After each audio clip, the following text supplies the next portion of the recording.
It's the Brian Hornback Experience, somewhere almost about episode 200. Doing this one a little quick tonight, just because I'm able to get Commissioner Andy Fox, County Commissioner Andy Fox. He represents the 9th District over in South Knoxville. Those of you that may follow County Commission, Commissioner Fox and Commissioner Russell had a proposal about the grants. There's a large number of millions of dollars of grants that go to nonprofits, and they had a proposal that would, not necessarily, well, I'm just going to let Commissioner Fox talk about it. Commissioner Fox, how are you? I'm doing well, Brian. Thanks for having me on. Absolutely. So let's talk about this. There's a great number of millions of dollars every year that nonprofits across Knox County get in county grants. And there's, it started, I've been following county government since, about 1982, 83. These really kind of started, I want to say, during the early Ragsdale administration. And it's really kind of, in my opinion, gotten out of hand. There's a lot of millions of dollars that have been given to nonprofits with little to no control. So just kind of talk about what you were thinking when you proposed it. Now, folks need to understand, Commission did nothing. And they've actually put it off for, 6 months? Yeah, that's not what I voted for. But... Well, no, yeah, you didn't vote for it, but a majority of commissioners want to put it off for about 6 months. So just kind of talk about what your thought was in supporting that and kind of where we're at on this whole issue. Okay, sure. So what they're called in the budget are defined service contracts, and the budget shows $1.9 million. What's interesting is people talk about these in terms of grants. They actually, and I think in some budget documents they appear as grants, but they actually are considered contracts because they sign contracts with these nonprofit agencies, and there's a very broad statute, which I can't remember what it is off the top of my head, that gives counties permission to do this, and it allows counties to hire nonprofits to do tasks that the county thinks are worthwhile for the community, and that's not the language of the statute, but I think that's a fair summary. So right. Some of these.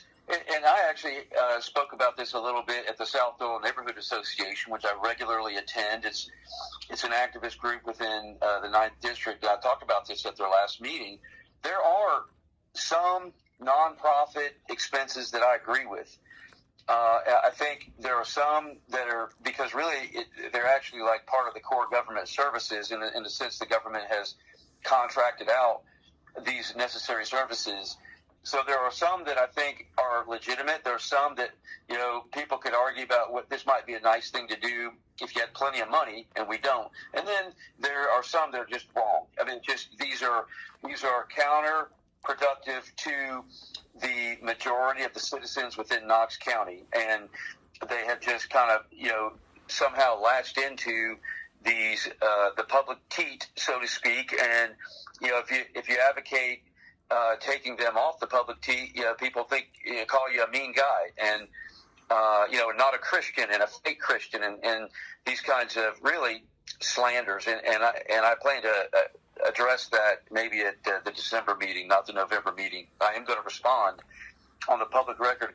But I wanted to point out, this was I first had a clash with the bureaucracy, with the mayorship, the executive branch, on this issue back last April, and I tried to ask questions of nonprofits while we were, during a budget hearing. Right. And like I said, I was asking budget-related questions at a budget hearing, and other commissioners were attacking me doing that, saying like, "Hey, you haven't done, this is a hard job, and you should have done this. You should have met with all these people, with the administration instead of asking these people questions out in the public square. And I said, no, this is part of it.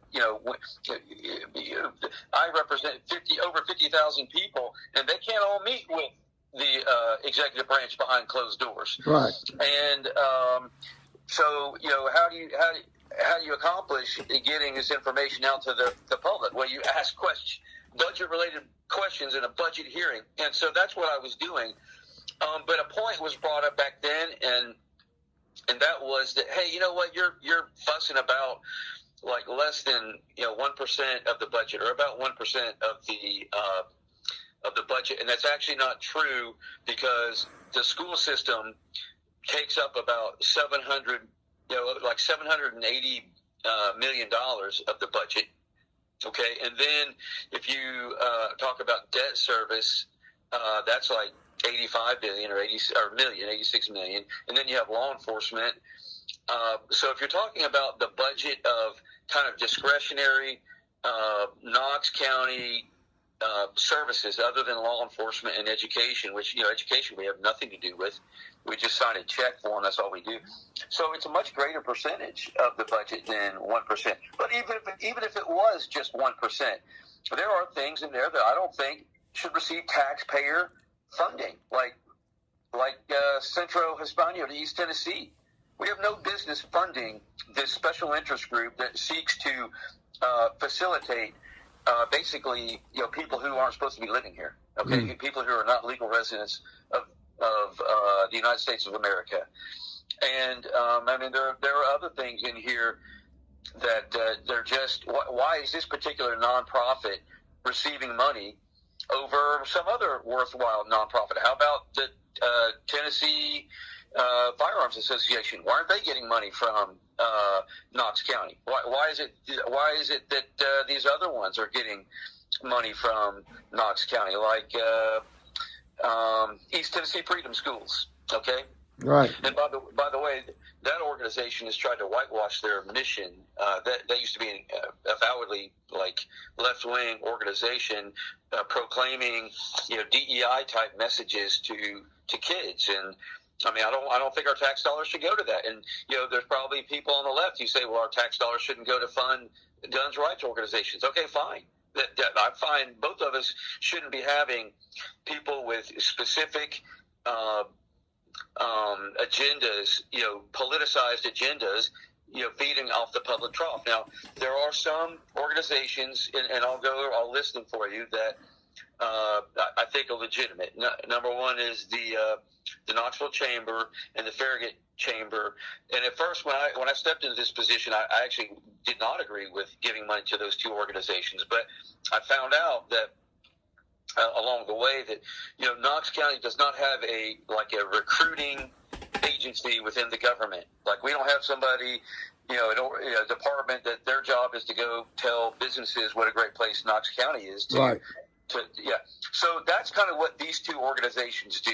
They have some other missions, but Knox County specifically contracts with them to do that, because if Knox County itself did that, then anyone could do a FOIA on Knox County and see what businesses they're speaking with to try to recruit, and then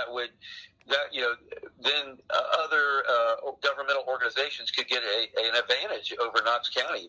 So there's a reason why they contract that out to a third party instead of running that in-house. And I don't think either of those particular organizations have an overtly political message. So that's why I think that's a valid expenditure. And then also there are a couple of organizations like CASA and Catholic Charities, and also Kids Help. Yeah. Child Help. Eddie Smith's organization. Yeah, so these organizations receive Knox County money, but they actually, I'm a family law lawyer. I have cases in juvenile court, and I know that these agencies actually provide services that are part of law enforcement and the juvenile justice system. So I have to say that those are, core government functions. After that, it's like, this might be nice. It's either, something that I think has no business being funded by tax dollars because, a phrase that was used at the last meeting about, well, we ought to have unity, talking about the Charlie Kirk resolution. Well, I think we ought to have unity about who should get tax money and, private entities. And we don't have unity because I know there'd be lots of people in my district who would say, why in the world is East Tennessee Freedom Schools getting money? Why in the world is Centro Hispano de East Tennessee getting money? And all these other, Community Coalition Against Human Trafficking. Now, that says homelessness services. If that was like something helping young women get out of like a sex trafficking thing, I don't think anybody would oppose that. Right. But if they're just spending money on homelessness stuff, that's a different story. Community Mediation Center. That's I'm a lawyer. I've benefited from that, but I don't think that should necessarily get tax dollars. These are a number of organizations that at least we need to have serious questions. But if you do that, like I said, you're called a mean guy. So anyways, if people want public funds, there should be a higher standard. There should be, I think there should be no disagreement about the need for funding a particular nonprofit, and I think they have to adhere to the highest standards of proving that there is no fraudulent use of funds, and that no funds are being used to work against the interests of American citizens. Right. And I think that if you are supporting illegal immigration, that is working against the interests of American citizens. There is nothing redeeming about illegal aliens. Okay, they compete for job resources, they compete for housing resources, and they compete for welfare resources. We are now finding out, we're seeing all kinds of information about people who aren't even supposed to be here getting American tax dollars to help subsidize their lifestyle in this country. And I actually checked. I know, like women, infant, children. Those there is no requirement that you be an American citizen to receive those dollars. And I think maybe the same thing for SNAP. I need to take another look at that. Right. I'm not quite sure about that. Do you know by any chance? I don't know right off, but I think it's interesting that back during the budget process, I know Angela Russell made a point the other night that she tried to ask some questions, as you tried to ask some questions during the budget process, and if I remember correctly, you started asking some questions. And, I guess the nonprofits had come the week before, and I guess, it wasn't duly noticed that they were only going to be there for one budget hearing and not two budget hearings. That's right. But I mean, it was like, we've been working on the budget for 3 months. I mean, Angela Russell made that point the other night, was that, I tried to ask questions and I was told that, hey, you should have already done your homework, yada, yada, yada. Well, now here you all had where you and Angela and Commissioner Lee, to a certain extent, had come in October, I guess, and trying to get a little bit of a head start toward the budget process, because, if the mayor makes his budget presentation in May and y'all are expected to have your budget hearings in May and potentially vote on a budget in May or June, then, at what point do we start on the budget, right? And so, that's right. And you bring up an interesting point that, when we started this discussion, I called it a grant, but you're right. It's called a defined services contract, and it goes through the department that Jenny Holden runs. So, what are we contracting with? And what are we contracting to do? Because that's another thing that was in the ordinance that Angela Russell and I worked on is they have to explain exactly what services they're providing. Right. Okay, because I don't think the way the contract and the statute read, it just says kind of like this. The parties agree that this organization is providing services that the county deems necessary. And it's something like that. And so it's very broad. It doesn't explain anything at all. So we want there to be an actual description of here's what we're going to do to help Knox County citizens, so that we can't play this this game of this broad just language. And I want to point out, by the way, that Angela Russell had been working on this ordinance for a number of months. I was aware that she had been working on it. I hadn't, I was not a part of that dynamic. And then, I was asked if I wanted to be a part of it, and I was like, yeah. But then she consulted with Mike Moyers.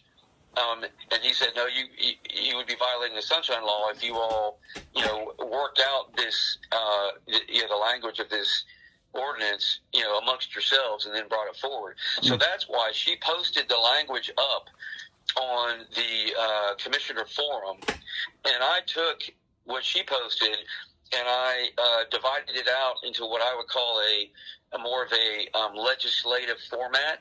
Mm-hmm. I divided things up into, more neatly, I guess, assembled paragraphs and subparagraphs, so it was easy to see the different requirements. I added some language. I may have taken away some language that she provided. I know I added quite a bit of language, but I also divided it up into two different ordinances, one to do with defined service contracts coming out of the general fund, and then also the other one was hotel, motel tax beneficiaries. And that's, so just to stop talking about the general fund and defined service contracts, but now talking about recipients of the hotel motel tax fund, that's another bucket entirely. Right. And there are, Visit Knoxville receives a huge chunk of this money, and then they turn around and give it to a bunch of other nonprofits. And I think that we ought to have greater transparency about who's getting our money. I don't think Knox Pride should be getting money from Knox County. That is, that's the same concept as, Centro Hispania getting money. We don't have unity on people thinking that they should be getting tax money, and they turn around and they promoted a certain candidate within the past few years, and that's actually unlawful. Well, they violated the law by using tax dollars to promote a Democrat candidate, and I don't think that this is another issue.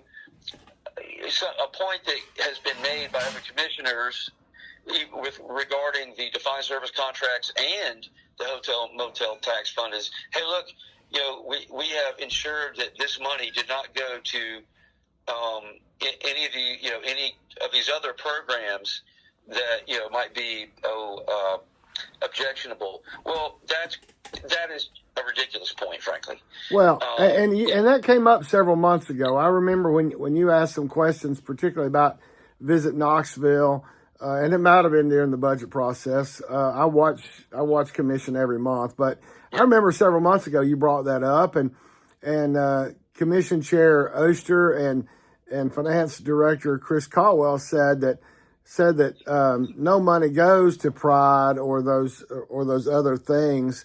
But I mean, if the county writes a check for $1.5 million, just a round number, to Visit Knoxville, how do we know that when the city's money runs out that it's not the $1.5 million? I mean, are they? I guess the question needs to be asked: is Visit Knoxville operating separate?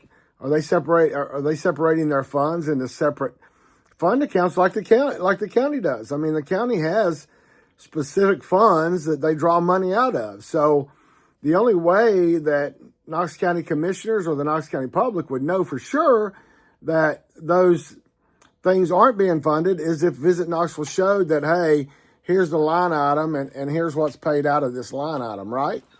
Yeah, that's right. And right now, I don't think we have that kind of oversight at all. We don't know where the money's going. Right. And I mean, there's this issue too of, look, if an organization has $3 million dedicated to certain programs, and then $1.5 million dedicated to other programs, and well, that 1.5, so that they have a total budget of 4.5 million. Well, if those other $3 million are being applied to programs that part of the county may find objectionable, well, effectively what you're doing is you're subsidizing that $3 million of expenditures by giving them 1.5 million. If you didn't give them that 1.5 million, then they would have to dilute the money going to these other programs in order to help fund what would have been funded by that 1.5 million. So, it's kind of silly to say, oh, well, we know our money only went to program X. It didn't go to program Y, but program X and Y are both funded by the same organization. And, if you give the organization a certain level of funding, that's going to enable them to spend more out of, program X pocket than program Y pocket. You're effectively subsidizing, yeah. Right. Well, and it's just, I don't know. I mean, Knoxville and Knox County has become a nonprofit mecca. I mean, we even have, there's even an organization in town called something to the effect of nonprofit, the Coalition of Nonprofits or something like that. I think Jerry Askew used to run that. I'm not sure who runs it today, but it's Knoxville and Knox County has become a major nonprofit entity, and like you say, there are organizations like Child Help. Child Help, one of their roles is that when there is a child abuse situation, they're the ones that bring the child into a setting that is not a law enforcement setting. They talk to the child, and they're able to retrieve information about what's happened to that child, to then pass along to law enforcement, to then pass along to juvenile court. Yes, that's something that the county should be funding, right? And, like you said with CASA again, sometimes operates as a friend of the court, sometimes might operate not as a guardian ad litem, but kind of in a guardian ad litem role in supporting children. Yes, we should fund that. But if it's Brian's political, if it's Brian's West Knox County coalition to do whatever, then no, I should have to rely on funds that I generate to support that. If it's Andy's South Knox coalition for cleaner roads, yeah, we need cleaner roads, but you as Andy should have to be the one to go out and get those funds, right? I mean, it should be the private sector, especially, let's touch on it real briefly before we end. One of the main reasons to have this discussion is the debt service, right? Yep, that's staring us in the face right now. I mean, and so we've got a lot of debt service. I mean, we're a $1.1 billion county government, but we've got a bunch of debt service that's got to be paid over the next 5 to 10 years in order to get us back to where we were at some point. And so I think that you being an attorney, and Angela being an auditor, and Commissioner Lee being an attorney, I think y'all are seeing that, hey, this debt service, I mean, Commissioner Jay's talked about the debt service for some time. And so, as we're getting close to that debt service, we got to look at how we're spending our money. So, I'll kind of end it there. Just so everybody knows, on the night of the commission meeting, I sent an email to all 11 commissioners saying, hey, I'd like to get you on to talk about this. Commissioner Fox immediately said he would do it. Here we are. We've done it. And so hopefully some other commissioners will take it up. But Commissioner Fox, I appreciate you being on here, and I'm going to let you have the last word. Okay. Well, thank you so much, Brian, again for having me. And I just look forward to trying to bring a mindset of fiscal responsibility and bringing an end to the like it's just accepted as the way to do business, that nonprofits should get money from government, from any level of government. I don't think that's appropriate. I think that we need to begin to sever those ties. Anytime you have nonprofits getting money, what you have is a select group of people deciding what to do with public money instead of people getting to decide what to do with their own money. They have, the priorities of a select group of people interfering with that and crowding out